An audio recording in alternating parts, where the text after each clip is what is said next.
Hello, everyone, and welcome to our Thursday recap. Pastor New here, and I am Ray. As Love always, to be here. I'm so excited. Dressing like you just got out of bed. Oh yeah, no, I went to the gym. I went to the gym, so this is my gym attire. I got Maria's Family Restaurant. If you're interested, today's version, in Ohio, today's recap is brought to you by Maria's Family Restaurant, all the way in Ohio. Oh yeah, Angela brought it back to me as a gift. That would have been really funny if they get it, if they see it. That would be so funny. We gotta look them up and send them a message. Just send them, be like, sponsored all the way in South Florida. You're still making impact. All right, let's get into it. That's right, because you're going on vacation. You're leaving tomorrow. I am. I'm excited. As much as I love Boca, right? I feel like sometimes we just gotta get away. Pack the bags and get away. And it's summertime. This is traveling season for everybody. So enjoy your vacation. But let's get right to it before you go. Let's get into it. That's right. So John 2:1-11. That's right. It is the story of Jesus turning water into wine. A story that we've probably heard countless 1,000 times. If you grew up in times. church, you heard the story, right? But have we ever really looked into the details? Yes. Of that We're missing story? out. We're so missing out. Of that story. Let me hear it. Okay. So we're going to go in pieces because there's a lot to, unfold. But one of the biggest things that I got out of this verse is that when John wrote this letter talking about Jesus, he wanted to show people that Jesus was fully God and also fully man at the same time. Awesome. Yeah. No one knew about, and then so basically, to recap a little bit, there was a miracle where they ran out of wine, and Jesus' mother at the wedding, that's very important in the wedding, 3 days wedding, and Jesus' mother told Jesus basically go do something about us not having enough wine, because mothers. That's what mothers are do. Still up there. Exactly. That's what moms do. I thought this is something I didn't know, that the only people who knew about this miracle were the servants and Jesus' mother. That's it. And that's it. I thought this was something that everyone knew about, but that wasn't the case. Right. And so moving forward, one of the notes I wrote down is that if Jesus can turn water into wine, he can change your circumstances, but what if your circumstances don't change? That's right. Is he still God? Is he Jesus? Is he still God? Is he still, our God? I'm so glad you got that. Because life is tough sometimes. It is, and it's very interesting because situations do not get better within our own time frames. Right. And that's something that it takes a lot of faith and a lot of, hope in God to realize that we are living on God's time now, our time. Right. Like, he's still God, regardless of our circumstances. Regardless of our circumstances, and he's still God. And, sometimes we may not be ready for the blessings that we want in our lives. Right. Anyways, moving forward, because again, we still have a lot. We talked about that there were 9 different key things that were discussed within changing water into wine. Changing the water into wine. Do you mind helping me? Go ahead, let me hear it. Yeah, first one. I had to write fast for this one. So for the first one, on the 3rd day of the wedding, Jesus turned the water into wine. To show his power. And then on the 3rd day. And then on the 3rd day, he rose, and again, that's it. To show his power. And I thought that was super interesting. Number two, the Canaan is the land of the Canaan people where Joshua defeated the five kings. Which is Joshua is the Old Testament figure of Jesus. Exactly. Right. Number three.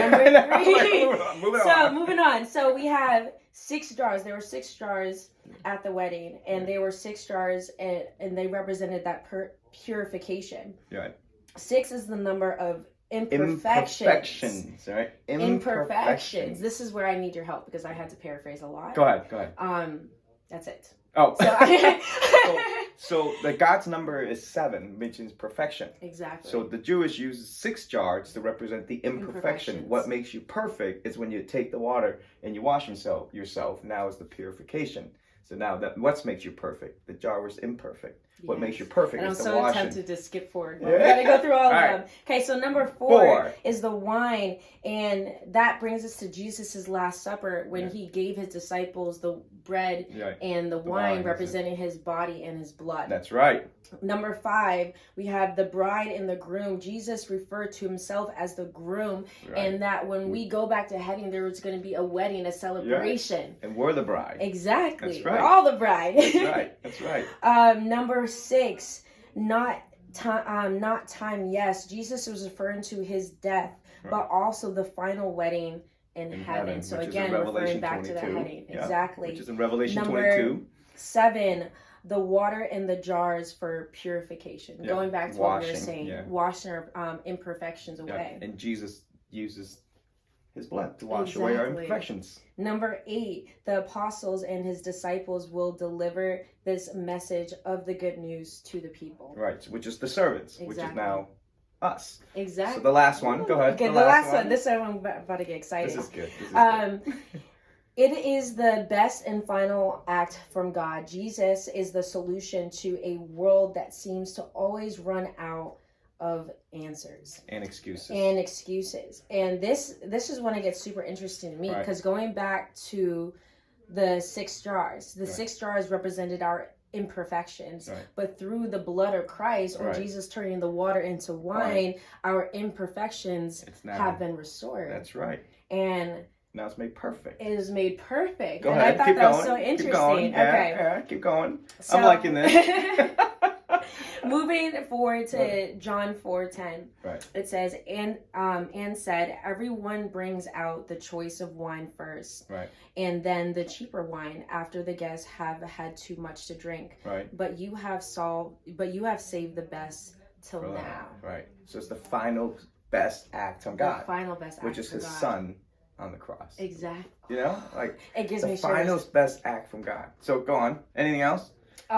So I'm gonna start to close it down. My last few minutes that I have. Yeah, last few minutes. Yeah. So Jesus becomes our tag along until we find happiness instead of Jesus being the cause of our contentment.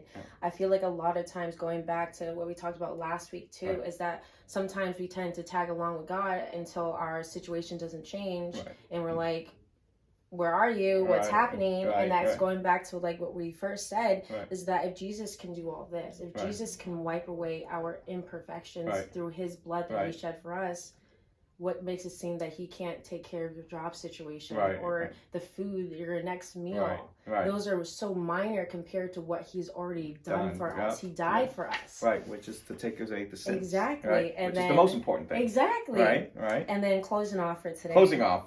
The world might offer us what seems to be the best of times, the solution to our problems, but oftentimes it leaves us empty, alone on the side of the road of life, looking for a ride. Like that lady picked me up after my party. Exactly. They gotta listen to the sermon to get that. Yeah, you have to get that. You have to go back and listen to the sermon for that. Why I came up with that, right? Before last words, go ahead. So your encouragement to all your friends. My encouragement to all my friends and your parents, because I know they're gonna be watching this, by the way. Yes, is to really realize that God can take care of you. You know, sometimes in life we think that our problems are too big for God. And stories like this and looking at the connections, God died for our sins. He shed his own blood. God gave up his only son for you to be saved. If God can do that for you, what makes you think that he can't take care of you? But the thing is, it's going to happen on God's time, not your time. So don't get left on the side of the road. No. Looking for a ride. Nope. That's it. That's it for Pastor New. That's it for me, Ray. And this week is the portrait where Nicodemus went to see Jesus at night. It's going to be an awesome service. I hope you get to tune in because you're on vacation. Of course. I hope you get to tune in. In. Peace. Farewell, everyone.